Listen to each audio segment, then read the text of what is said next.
Արմավիրի մարզի ընդհանուր իրավասության դատարանում Արշակարգ էպիսկոպոս Խաչատրյանի գործով առաջին դատական նիստին պաշտպանական թիմը բացառք հայտնեց դատավոր Գևորգ Մանուկյանին։ Պաշտպան Երեմ Սարգսյանն ասաց. «Քննչական մարմնում, որը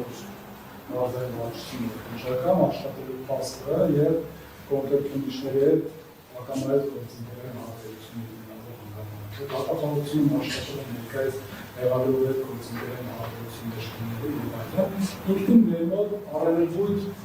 թույլ է տալիս կարծելու, որ հնարավոր մի դասայում որևէ կանխատեսում։ Հիշեցնենք, որ այս գործով Սրբազանին մեղադրանք է ներկայացվել այն բանի համար, թե իբր նա 2018 թվականին Նոր Հայաստան Նոր Հայրապետ շարժման անդամներին վարկաբեկելու նպատակով անհայտ անձին հանձնարարել է ակցիայի մասնակիցների ուսապարկի մեջ մարիխուանա գցել, իբրև թե այդպիսով Սրբազանը կատարել է իրացման նպատակով թմրամիջոցի շրջանառություն։ Այս գործով Սրբազանը 3 ամիս կալանավորված է եղել։ Այդ թմրամիջոցի հեղինակացույցն անհետացել է քննչական մարմնից։ Դատավորն այսօրվա նիստում ասաց, որ թմրանյութի չհայտնաբերման փաստի առիթով պաշտոնական անփութության կապակցությամբ վարույթ է հարուցվել։